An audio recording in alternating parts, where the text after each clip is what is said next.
হুমায়ূন আহমেদ বাংলা সাহিত্য, নাটক ও চলচ্চিত্র জগতের এক বিস্ময় পুরুষ, যিনি আমাদের শিখিয়েছেন গান মানে শুধু কাহিনী নয়, তা এক জীবনের অনুভব, ভালোবাসার ভাষা এবং সময়ের প্রতিচ্ছবি। যিনি ছিলেন একাধারে লেখক, নাট্যকার ও নির্মাতা। তার চেয়েও বড় ছিলেন একজন মানুষ, যিনি অর্ডিনারি জীবনকে এক্সট্রা অর্ডিনারি করে তুলেছেন তার লেখনী ও সৃষ্টির জাদুতে। প্রিয় শ্রোতা, আজ ১৩ই নভেম্বর বিশিষ্ট কথা সাহিত্যিক হুমায়ূন আহমেদের জন্মবার্ষিকী। আজকের এই বিশেষ দিনে আমরা ফিরে যাব তার গল্পের ভুবনে, শুনব গান এবং স্মরণ করব তাঁর কথা। প্রিয় শ্রোতা, আমন্ত্রণ জানাচ্ছি হুমায়ূন আহমেদের জন্মবার্ষিকী উপলক্ষে গল্প, আড্ডা ও গানের বিশেষ অনুষ্ঠানে। আজ আমাদের সাথে আছেন ডক্টর মোহাম্মদ জাহিদুল কবির, অধ্যাপক, সঙ্গীত বিভাগ, জাতীয় কবি কাজী নজরুল ইসলাম বিশ্ববিদ্যালয়, ত্রিশাল, ময়মনসিংহ। এছাড়াও আছেন বিরাজ কুমার সাহা, অনিন্দিতা সাহা পালকি, তালিকাভুক্ত সঙ্গীত শিল্পী, বাংলাদেশ বেতার, ময়মনসিংহ। আরও রয়েছেন তালিকাভুক্ত যন্ত্রসঙ্গীত শিল্পী, তবলায় রয়েছেন কমল পোদ্দার এবং বাঁশিতে রয়েছেন মাহবুবুল আলম মীর। এবং সঞ্চালনায় আছি স্বর্ণা চাকলাদার অ্যানি। আসুন শুরু করি আমাদের আজকের আয়োজন। শুরুতেই চলে যাব আমাদের আলোচক মহোদয়ের কাছে। কেমন আছেন আপনি? ভালো আছি, সবাইকে শুভেচ্ছা জানাচ্ছি। আজকে একটা বিশেষ দিনে আমরা এখানে একত্রিত হয়েছি। আপনাকেও ধন্যবাদ ও শুভেচ্ছা জানাচ্ছি। শুরুতেই আপনার কাছে জানতে চাইব, বাংলার সাহিত্যের আকাশে হুমায়ূন আহমেদ এক উজ্জ্বল নক্ষত্রের নাম। আপনার দৃষ্টিতে তিনি কে ছিলেন?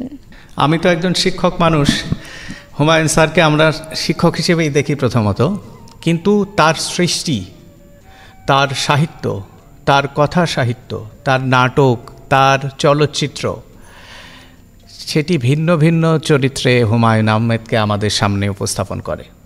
তিনি আপদমস্তক একজন শিল্পী, সৃষ্টিশীল মানুষ, এবং নিজেকে নিজের মধ্যেই, নিজেকে মানুষের মধ্যেই, নিজেকে সমাজের মধ্যেই তিনি অবিরাম খুঁজে বেরিয়েছেন। ফলে আমরা হুমায়ূন আহমেদের বৈচিত্র্যময় সৃষ্টিকর্মের সাক্ষী হতে পেরেছি।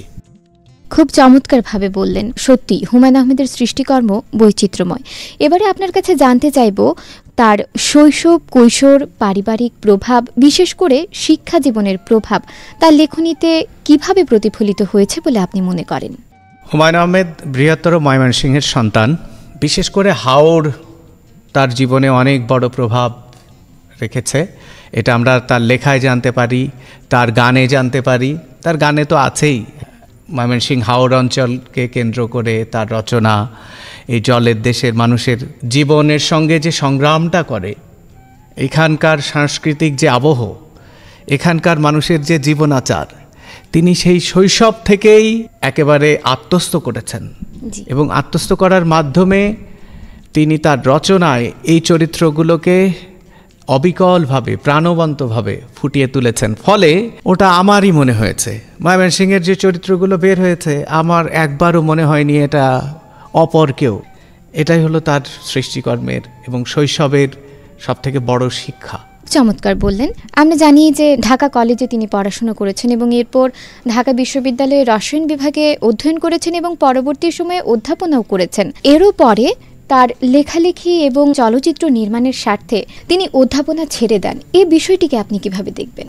এটাকে দেখি আমি খুব স্বাভাবিকভাবে, যখন নেশার কাছে পেশা পরাজিত হয়, হুমায়ূন আহমেদের নেশা এবং ভেতরের যে চাহিদা, তার কাছে তার স্বাভাবিক জীবনাচারের যে চাহিদা, সেটি পরাজিত হয়েছে। ফলে ঢাকা বিশ্ববিদ্যালয়ের মতো প্রতিষ্ঠানে শিক্ষকতাকে তিনি ছেড়ে দিয়ে তিনি মনে করেছেন তার সৃষ্টিশীল জগতে তাকে ডুব দেওয়া উচিত, অন্বেষণ করা উচিত, এবং সেখান থেকে তিনি যা পাবেন সেটা সমাজের মানুষের সামনে সেটা তুলে ধরা উচিত।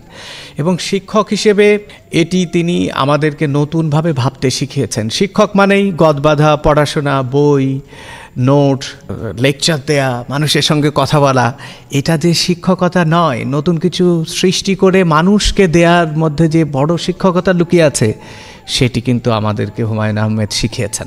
আপনার উত্তরের মাধ্যমে আপনি নিজেও যে একজন শিক্ষক তার প্রতিফলনে আমরা পেলাম। আমরা এবারে একটি গান শুনবো। আমরা শুরুতেই শুনতে চাই শ্রাবণ মেঘের দিয়ে, হুমায়ুন আহমেদের তুমুল জনপ্রিয় একটি ছায়াছবি। এই ছায়াছবি থেকে একটি গান শুনবো, একটা ছিল সোনার কন্যা।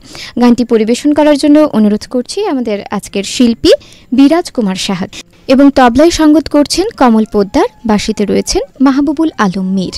কেমন আছেন? খুব ভালো আছি, আপনি ভালো আছেন? হ্যাঁ, আমিও ভালো আছি। আমরা তাহলে এবারে গানে যাই।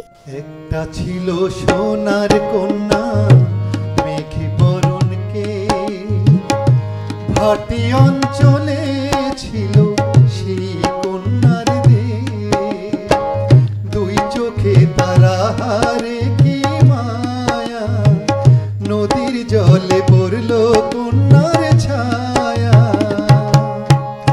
তাহার কথা বলি, তাহার কথা বলতে বলতে নাও দৌড়াইয়া চলি।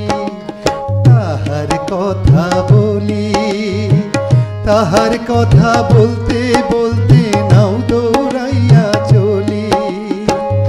একটা ছিল সোনার কন্যা, মেঘে বরণকে, ভাটি অঞ্চলে ছিল সেই কন্যার দেশ।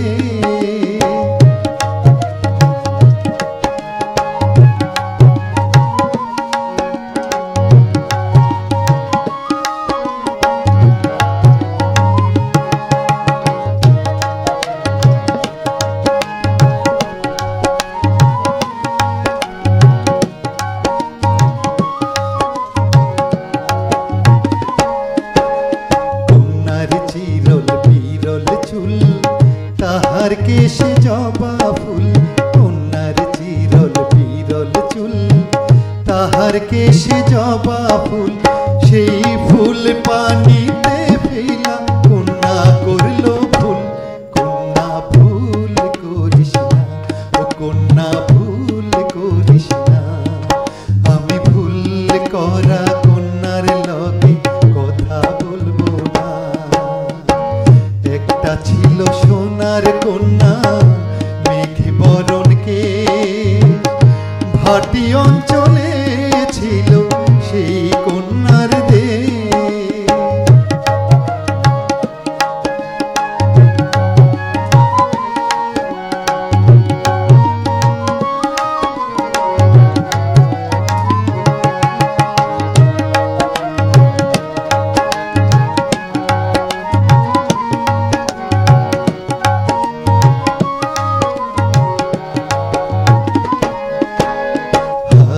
খালি গলা খালি, কন্যার নাকে নাক ফুল।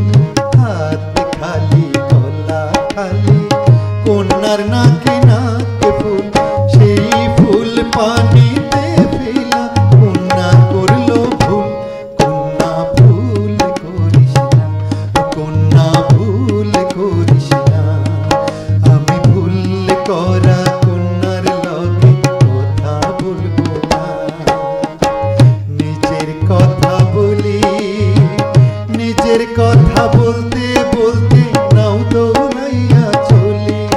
এখন নিজের কথা বলি, নিজের কথা বলতে বলতে নাও দৌড়াইয়া চলি। সবুজ বরণ লাউ ডগার, দুধ সাদা ফুল ধরে। ভুল করা কন্যার লাগি মন আনচান করে, আমার মন আনচান করে, আমার মন আনচান করে, আমার মন আনচান করে। অসংখ্য ধন্যবাদ বিরাজ কুমার সাহা।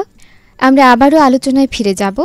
আপনার কাছে এবারে জানতে চাইব, 1972 সালে প্রকাশিত হয় হুমায়ুন আহমেদের প্রথম উপন্যাস নন্দিত নরকে। এই উপন্যাস দিয়ে তিনি যেন পাঠক হৃদয়ে এক দারুণ সাড়া ফেলেন, এবং পরবর্তী সময়ে তার প্রকাশিত প্রায় সমস্ত লেখাই খুব পাঠক জনপ্রিয় হয়। তার প্রথম উপন্যাস এবং তার লেখনীর পরবর্তী বিকাশ সম্পর্কে আপনি কি বলবেন? দেখুন, আমরা আসলে 71 পরবর্তী প্রজন্ম। 72 সালে তার এই লেখা কিভাবে প্রভাব ফেলেছিল সেটি আমি সঠিকভাবে বলতে পারবো না। তবে তার এই উপন্যাস থেকে যখন চলচ্চিত্র নির্মাণ করা হয় এবং মানুষের মধ্যে এই চলচ্চিত্রের, আমি নিজে দেখেছি যে চলচ্চিত্র দেখার পরে আমি অনেকক্ষণ, তখন আমার বয়স কম, কিন্তু অনেকক্ষণ আমি নীরব ছিলাম, কোনো কথাই বলতে পারিনি। অনেকক্ষণ ভেবেছি যে অসাধারণ লেখা, উপস্থাপনা কীরকম হতে পারে। তো এখান থেকেই একটা ধারণা করতে পারি ৭২-এ যখন তার এই উপন্যাস প্রকাশিত হয় তখনও নিশ্চয়ই এটি সমানভাবে তখনকার জনগোষ্ঠীর মধ্যে একটা আলোড়ন তৈরি করেছে। হুমায়ুন সৃষ্ট প্রায় সকল চরিত্রই, যেমন হিমু, মিসির আলী, শুভ্র, রূপা, সে সকল চরিত্রই তরুণদের কাছে অনুপ্রেরণার একটি বিষয়। এ বিষয়ে আপনি কি বলবেন? অনুপ্রেরণা, নতুন দিক, নতুন ভাবনা, এটা তো অবশ্যই। নামগুলোও দেখবেন হিমুর কিন্তু আবার একটা বৈশিষ্ট্য আছে। সে বৈশিষ্ট্যটা বর্তমান প্রজন্ম যারা হুমায়ুন আহমেদকে অধ্যয়ন করেন বা লেখা প্রকাশের পরপরই যারা করেছেন তারা কিন্তু বোঝেন। মিসির আলী চরিত্রের যে বৈশিষ্ট্য, এই যে নামগুলো, এটা শুধু চরিত্রের কারণে, তার বৈশিষ্ট্যের কারণে আমাদের সাহিত্যে, আমাদের নাটকে, আমাদের সৃষ্টিশীল জগতে একটা আলাদা ধরন তৈরি করেছিল। এবং মিসির আলী এটা কার আর বলা লাগতো না, এটা হুমায়ুন আহমেদের। হিমু এটা কার? হিমু নামে আলাদা ফ্যাশন তৈরি হয়েছে, হিমু নামে আলাদা জীবন আচার তৈরি হয়েছে। সুতরাং তার এই চরিত্রগুলো শুধুমাত্র গতানুগতিক চরিত্র না, সবার অনুসরণীয় চরিত্রে পরিণত হয়েছে। সেটা মজার ছলে হোক, কিংবা খুব সিরিয়াসভাবে হোক, অথবা বিনোদনের কারণে হোক, যে কোনো কারণেই হোক, তার চরিত্রগুলো খুবই খুবই খুবই শক্তিশালী এবং প্রভাবিত করেছে মানুষকে। খুব চমৎকারভাবে বললেন আপনি। আমরা যেমনটি বলছিলাম, হুমায়ুন আহমেদ সৃষ্ট প্রায় সকল চরিত্রই তরুণদের দারুণভাবে প্রভাবিত করে। আমরা এবারে চলে যাব আমাদের আরও একজন শিল্পী অনিন্দিতা সাহা পালকির কাছে। অনিন্দিতা, কেমন আছেন? এই তো ভালো আছি। আপনার কাছে একটু জানতে চাইব, যেমনটি আমরা আলোচনা করছিলাম যে হুমায়ুন আহমেদ সৃষ্ট প্রায় সকল চরিত্রই তরুণদের দারুণভাবে প্রভাবিত করে। হুমায়ুন আহমেদ সৃষ্ট কোন চরিত্র বা হুমায়ুন আহমেদের কোন লেখা আপনাকে সবচেয়ে বেশি প্রভাবিত করে? রহস্যপ্রেমী একজন পাঠক হিসেবে মিসির আলী চরিত্রটা আমার কাছে বেশ প্রিয়।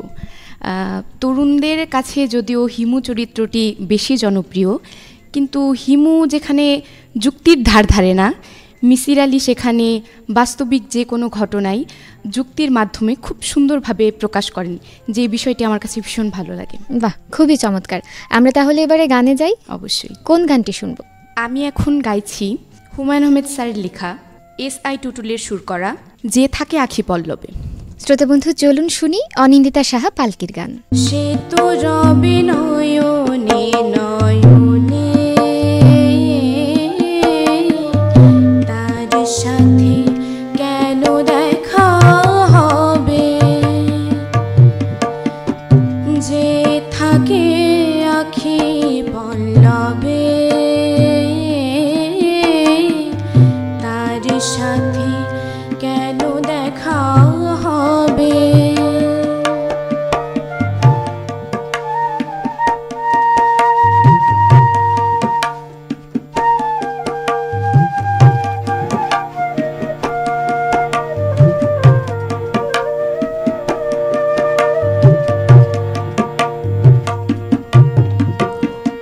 যখনই আকাশ কালো হয়,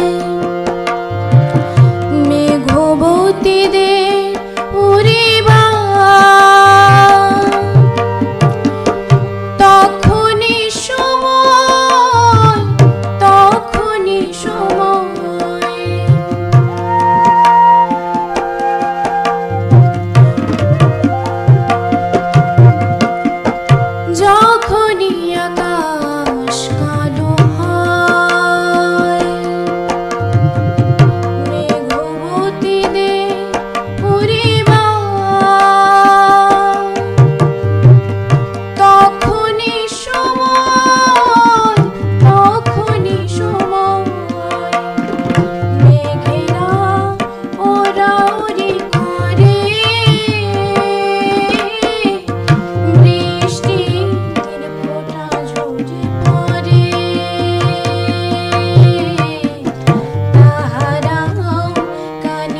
অসাধারণ গাইলেন।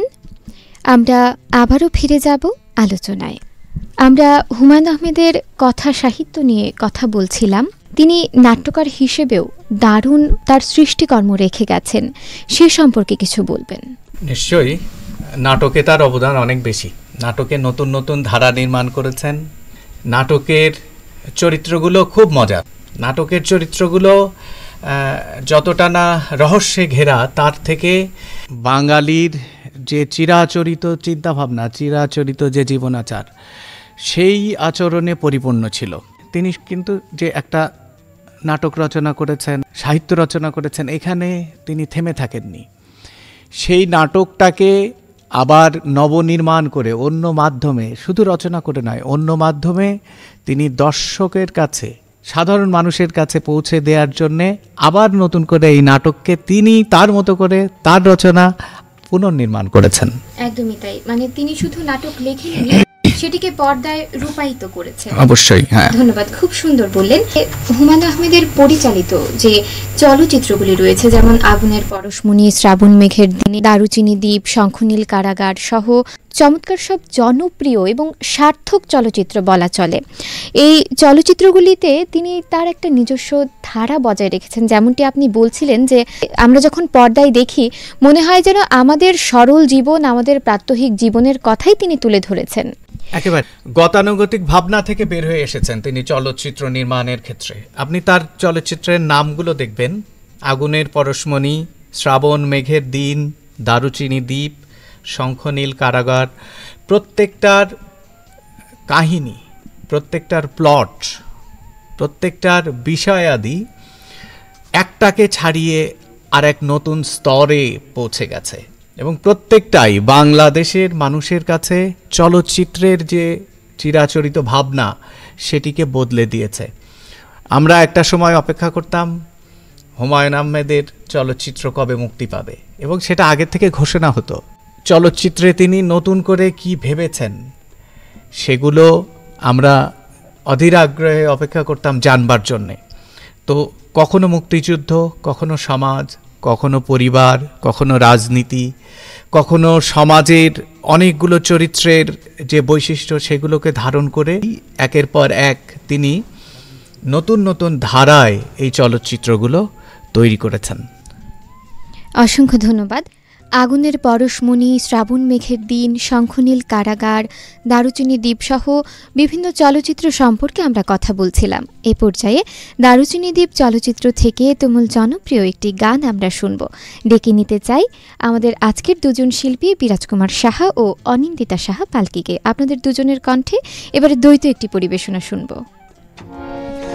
দুঃখটাকে দিলাম ছুটি, আসবে না ফিরে, এক পৃথিবী ভালোবাসা রয়েছে ঘিরে, মনটা যেন আজ পাখির ডানা, হারিয়ে যেতে তাই নেই তো মানা, চুপি চুপি চুপি স্বপ্ন ডাকে হাত বাড়িয়ে, মন চায় যেখানে চোখ যায় সেখানে যাব হারিয়ে,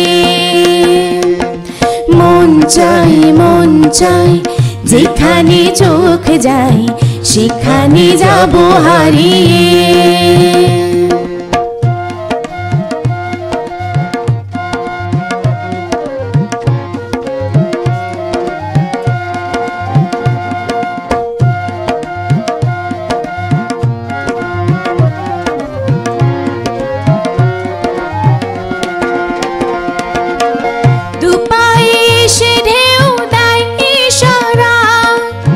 হাজারো ইচ্ছে দিচ্ছে তারা, ভুলেছি পিছুটা, ভেঙেছি ব্যবধান পেয়ে সুখের ঠিকানা, মনটা যেন আজ পাখির ডানা, হারিয়ে যেতে তাই নেই কো মানা, চুপি চুপি চুপি স্বপ্ন ডাকে হাত বাড়িয়ে, মন চায় যেখানে চোখ যায় সেখানে যাব হারিয়ে, মন চায় যেখানে চোখ যায় সেখানে যাব হারিয়ে।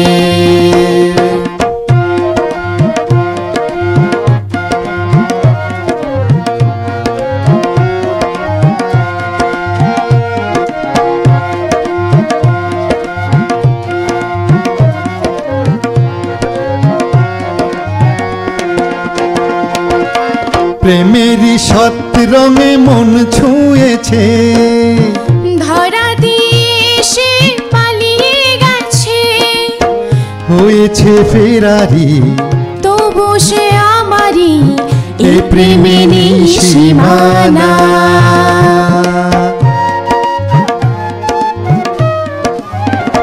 ও প্রেমেরই সৎ রঙে মন ছুঁয়েছে, ধরা দিয়ে সে পালিয়ে গেছে, হয়েছে ফেরারি তবু সে আমারই, এ প্রেমে নেই সীমানা।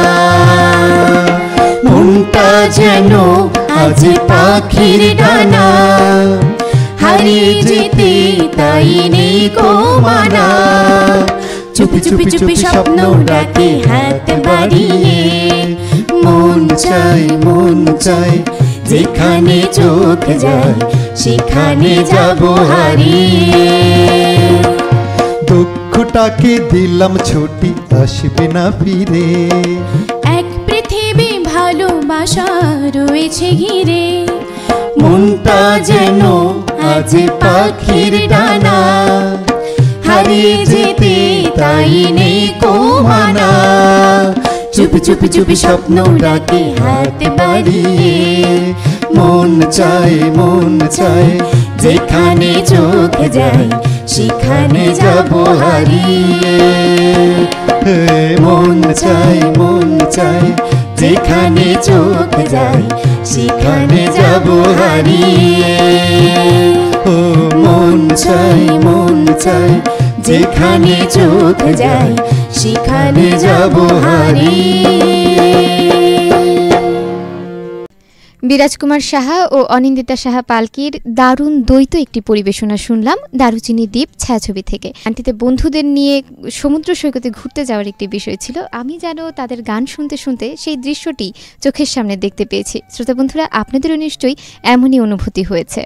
শ্রোতাবন্ধু, উপভোগ করছেন হুমায়ূন আহমেদের জন্মবার্ষিকী উপলক্ষে বাংলাদেশ বেতার ময়মনসিংহ কেন্দ্রের বিশেষ আয়োজন গল্প আড্ডা ও গানের অনুষ্ঠান।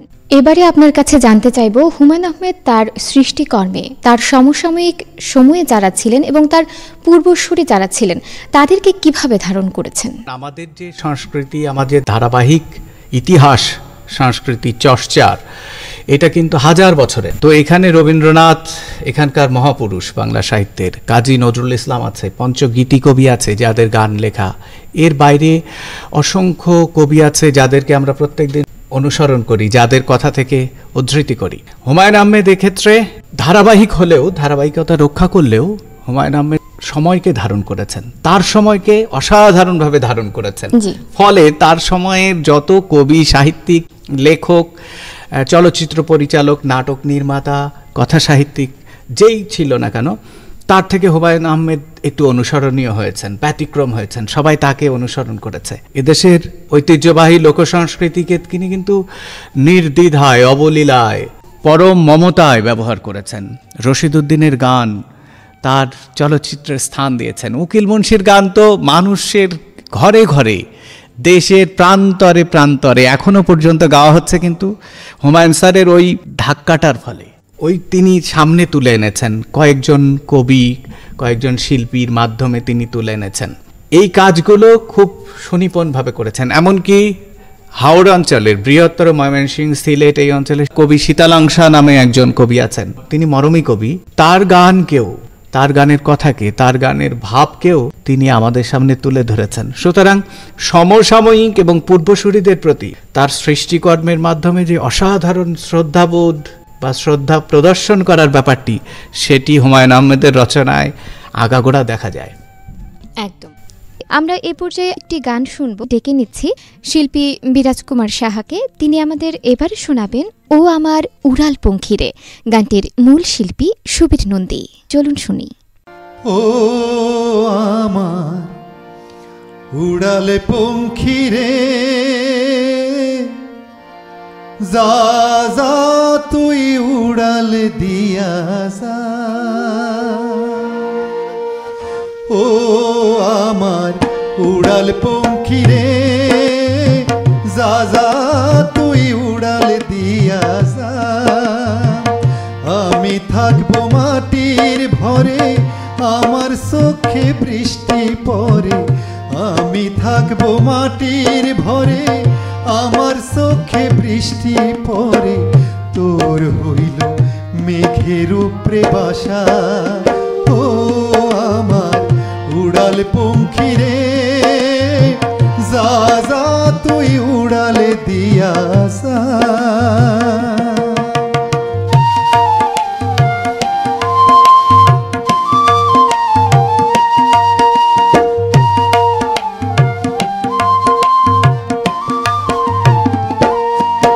আমার মনে বেজায় কষ্ট ও আমার মনে বেজায় কষ্ট সেই কষ্ট হইল স্পষ্ট আমার মনে বেজায় কষ্ট সেই কষ্ট হইল স্পষ্ট দুই চোখে ভর করিল আধার নিরাশা তোর হইল মেঘের উপরে বাসা ও আমার উড়াল পঙ্খী রে যা যা তুই উড়াল দিয়া যা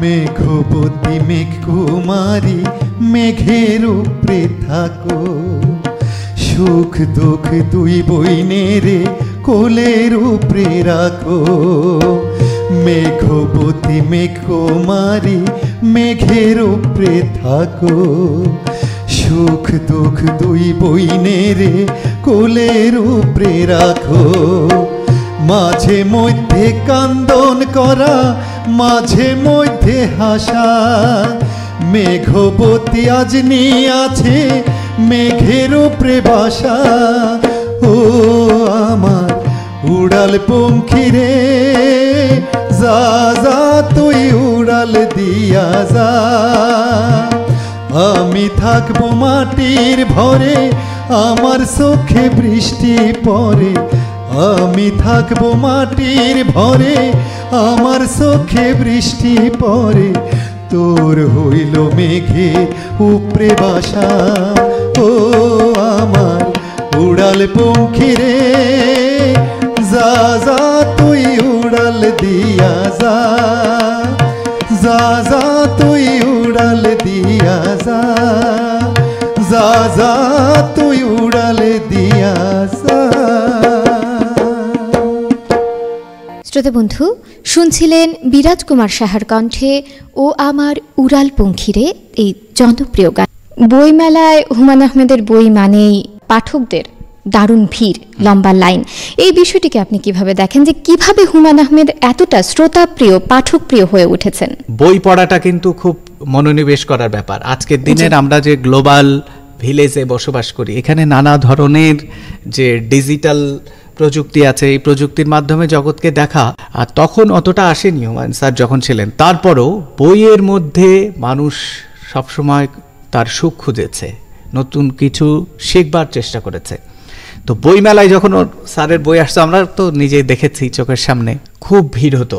বইয়ের যে দোকানগুলো ছিল সেগুলোতে উনি মেলায় ঢুকলে পিছনে একেবারে দলে দলে লোক তার সঙ্গে কথা বলার জন্যে, সাক্ষাৎকার নেয়ার জন্যে, অথবা তার হাতের কিছু লেখা নেয়ার জন্যে, বইয়ে একটু লিখে দিবেন, এটার জন্যে আমরা অপেক্ষা করতাম, অনেক মানুষ অপেক্ষা করত। এই ভিড় হওয়াটা কিন্তু লোক দেখানোর জন্যে নয়, এই ভিড় হওয়াটা ছিল লেখক কতটুকু তার লেখনী দিয়ে একজন পাঠকের হৃদয়ের ভেতরে স্থান করে নিয়েছেন। তো সেই জায়গায় তিনি একেবারে অসাধারণ ছিলেন। তার পেছনে মানুষের ভিড় দেখলে বোঝা যেত যে একজন হুমায়ূন আহমেদ একজন থেকে বহুজনে পরিণত হবার বাস্তব চিত্র বইমেলায় বিভিন্ন অনুষ্ঠানে উনি যখন উপস্থিত হতেন বই সংক্রান্ত বিষয়ে, তখন খুব স্পষ্ট হয়ে উঠত আমাদের চোখের সামনে। আমরা খুব আনন্দ পেতাম, এখনো পর্যন্ত তাকে শ্রদ্ধার সঙ্গে স্মরণও করি প্রত্যেক মেলায়। ধন্যবাদ। এবারে আমরা আবারও ফিরে যাব অনিন্দিতা সাহা পালকির কাছে। শুনবো অনিন্দিতা সাহা পালকির কণ্ঠে আমার আছে জল চলচ্চিত্র থেকে আমার আছে জল শিরোনামের গানটি, এবং তবলায় যথারীতি আছেন কমল পোদ্দার এবং বাঁশিতে রয়েছেন মাহবুবুল আলম মীর। চলুন শুনি অনিন্দিতা সাহার কণ্ঠে গান। আমার আছে জল, আমার আছে জল, সেই জল যেন পদ্মপুকুর, মেঘলা আকাশে মধ্য দুপুর, সেই জল যেন পদ্মপুকুর, মেঘলা আকাশে মধ্য দুপুর, অচেনা এক বনবাসী সুর বিষাদে কোমল, আমার আছে জল, আমার আছে জল, আমার আছে জল।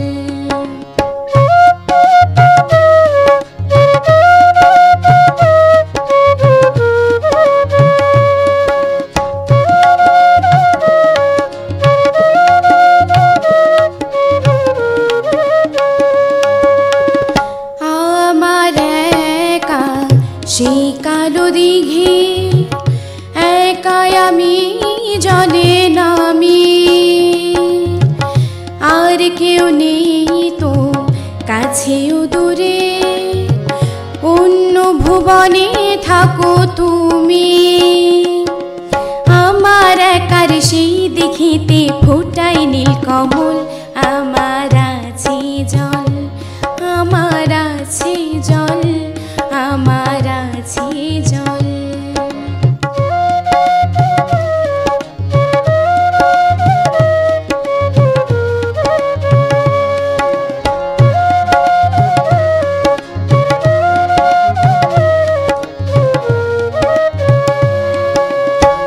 ঝুম বরষায় ঘন কালো মেঘে উল্লাসে নাচি একা আমি, কেউ নেই পাশে মেঘে বৃষ্টিতে, ভিন গ্রহবাসী আজ তুমি, আমার একার জলদ সবই শুধুই অশ্রু জল, আমার আছে জল, আমার আছে জল, আমার আছে জল, আমার আছে জল, আমার আছে জল, সেই জলে যেন পদ্মপুকুর, মেঘলা আকাশে মধ্য দুপুর, সেই জলে যেন পদ্মপুকুর, মেঘলা আকাশে মধ্য দুপুর, অচেনা এক বনবাসী সুর বিষাদে কোমল, আমার আছে জল, আমার আছে জল, আমার আছে জল, আমার আছে জল, আমার আছে জল, আমার আছে জল। শ্রোতা বন্ধু, শুনছিলেন আমার আছে জল এই গানটি অনিন্দিতা সাহা পালকির কণ্ঠে। প্রিয় শ্রোতা, আজ 13 নভেম্বর বাংলাদেশ বেতার ময়মনসিংহ কেন্দ্র থেকে আয়োজিত হুমায়ূন আহমেদের জন্মবার্ষিকী উপলক্ষে গল্প আড্ডা ও গানের বিশেষ অনুষ্ঠান আপনি উপভোগ করছেন। আমরা আবারও ফিরে যাব আমাদের শিল্পী বিরাজ কুমার সাহার কাছে।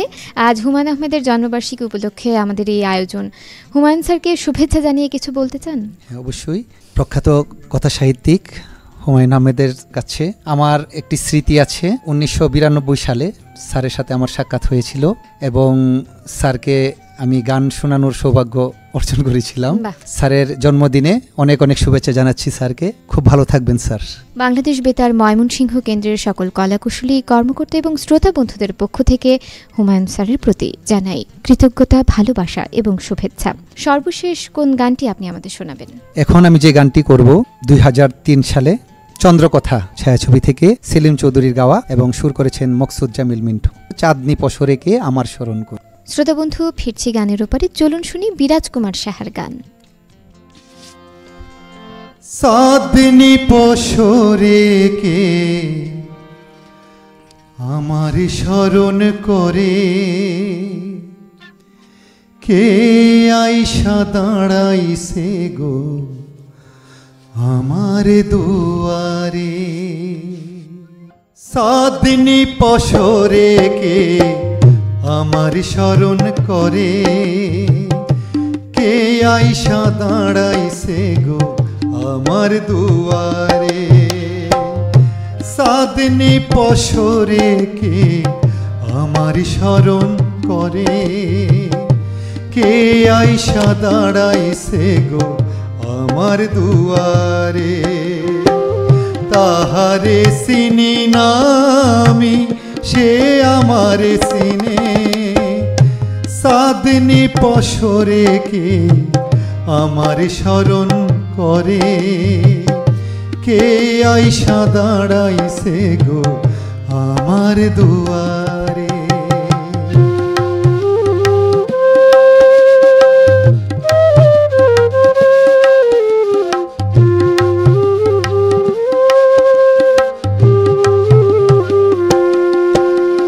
বাহিরে চাঁদের আলো, ঘর অন্ধকার, খুলিয়া দিয়াছে ঘরে সকল দুয়ার।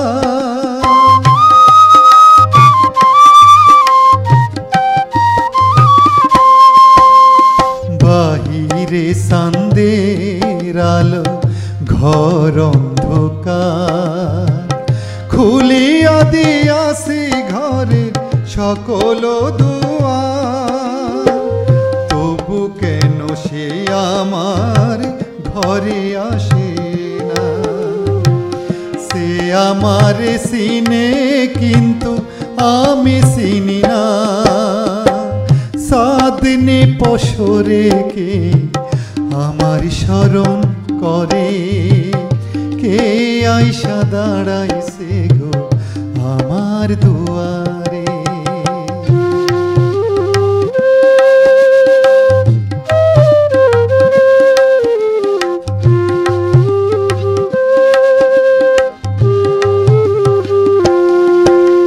সে আমারে ধারে ধারে ইশারায় কয়, এই চাঁদের রাইতে তোমার হইছে গো সময়।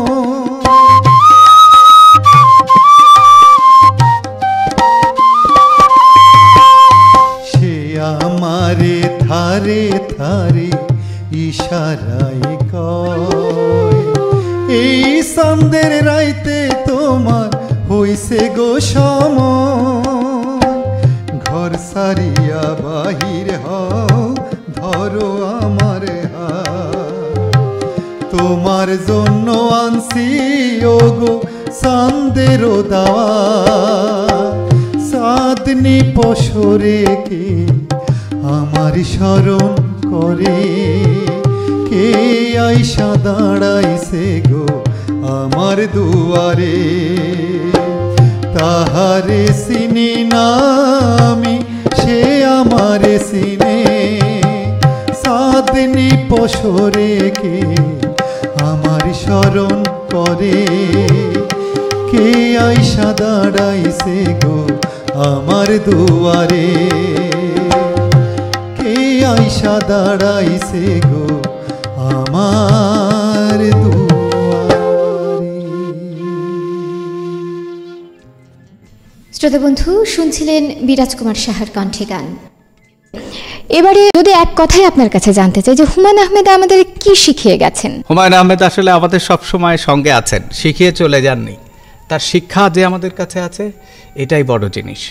কারণ হুমায়ূন আহমেদ শিক্ষক হিসেবে শিখিয়েছেন, নানা মাত্রায় আমি বলতে পারি, চলচ্চিত্রকার হিসেবে শিখিয়েছেন, নাট্য নির্মাতা হিসেবে শিখিয়েছেন, নাটকের রচয়িতা একজন যিনি লেখক শিখিয়েছেন, কথা সাহিত্যিক শিখিয়েছেন, প্রকাশকের সঙ্গে বই প্রকাশের ক্ষেত্রে যে আচরণ বা যে ধরনের কাজ ক্রিয়াকলাপ এই মেলা উপলক্ষে বা আমাদের দেশে সাহিত্য সংস্কৃতিতে তার কি অবস্থান হবে সে ব্যাপারে তিনি স্পষ্ট করে ভূমিকা রেখেছেন। সুতরাং সর্বক্ষেত্রে তিনি আমাদের কাছে শিক্ষক, সেটা গানেরও হোক, চলচ্চিত্রের হোক, আর বিশ্ববিদ্যালয়ের হোক। তিনি সবসময় আমাদের সঙ্গে আছেন এবং তার শিক্ষা আমাদেরকে সবসময় পথ দেখায়। আপনার কথার সাথে একাত্মতা রেখেই আমরা আমাদের আজকের এই আয়োজন শেষ করব। আমরা এতক্ষণ গল্প, আড্ডা আর গানের মেলবন্ধনে ছুঁয়ে দেখলাম তার সৃষ্টির অপার জগৎ, যেখানে আছে ভালোবাসা, হাসি, বেদনা আর জীবনের রঙিন অনুচ্ছেদ। তিনি আজ নেই, তবু তার লেখা, তার সুর, তার বলা সংলাপ আমাদের ভেতরে বেঁচে আছে প্রতিদিনের জীবনের মতোই। শ্রোতা বন্ধু, আমরা আমাদের আয়োজনের একেবারে শেষ পর্যায়ে চলে এসেছি। সবাইকে ধন্যবাদ এতক্ষণ আমাদের সাথে থাকার জন্য। যাবার আগে জানিয়ে যাচ্ছি, আমাদের আজকের আয়োজনে অতিথি হিসেবে উপস্থিত ছিলেন ডক্টর মোহাম্মদ জাহিদুল কবির, অধ্যাপক, সঙ্গীত বিভাগ, জাতীয় কবি কাজী নজরুল ইসলাম বিশ্ববিদ্যালয়, ত্রিশাল, ময়মনসিংহ। এছাড়াও আমাদের সাথে ছিলেন বিরাজ কুমার সাহা ও অনিন্দিতা সাহা পালকি, তালিকাভুক্ত সঙ্গীত শিল্পী, বাংলাদেশ বেতার, ময়মনসিংহ। আরও ছিলেন তালিকাভুক্ত যন্ত্র সঙ্গীত শিল্পী, তবলায় ছিলেন কমল পোদ্দার এবং বাঁশিতে ছিলেন মাহবুবুল আলম মীর।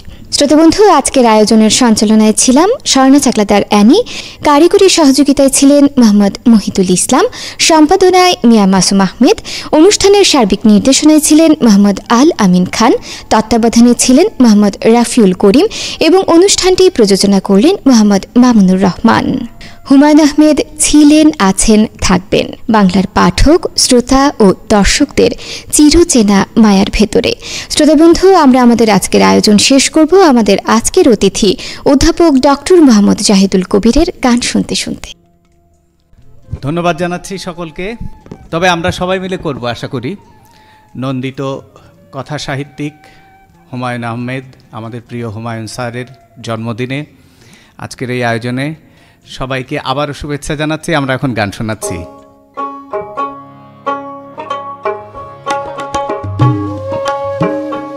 আমার ভাঙা ঘরে ভাঙা চালা, ভাঙা বেড়ার ফাঁকি,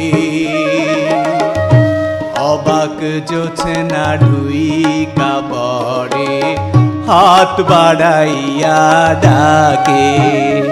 আমার ভাঙা ঘরে ভাঙা চালা, ভাঙা বেড়ার ফাঁকি, অবাক জোছনা ঢুইকা পড়ে, হাত বাড়াইয়া ডাকে। হাত ইশারায় ডাকে কিন্তু মুখে বলে না, আমার কাছে আইলে বন্ধু আমারে পাইবা না। আমার ভাঙা ঘরের ভাঙা চালা, ভাঙা বেড়ার ফাঁকি, অবাক জোছনা ঢুইকা পড়ে, হাত বাড়াইয়া ডাকে।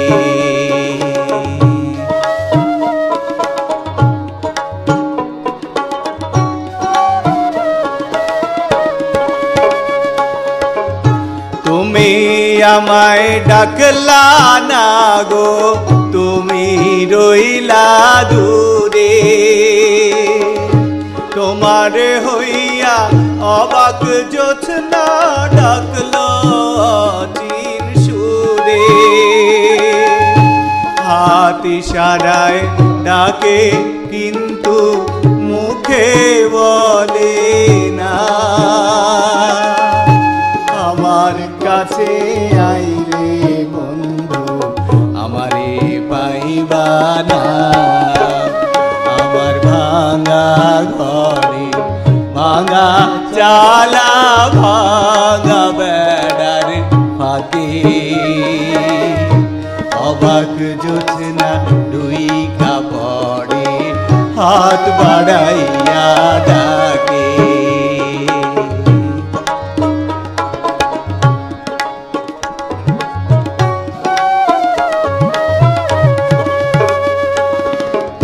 ঘর খুলিয়া বাহিরে হইয়া জোছনা ধরতে যায়, হাত ভর্তি চাঁদের আলো গেলে না, হাত ইশারায় ডাকে কিন্তু মুখে বলে না। আমার কাছে আইলে বন্ধু আমারে পাইবা না, আমার ভাঙা ঘরে ভাঙা চালা ভাঙা বেড়ার পাখি।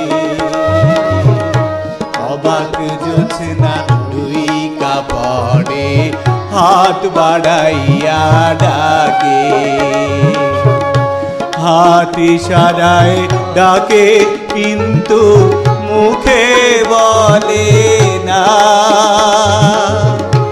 আমার কাছে আইলে বন্ধু আমারে পাইবা না, আমার ভাঙা ঘরে ভাঙা চালা ভাঙা বেড়ার পাখি।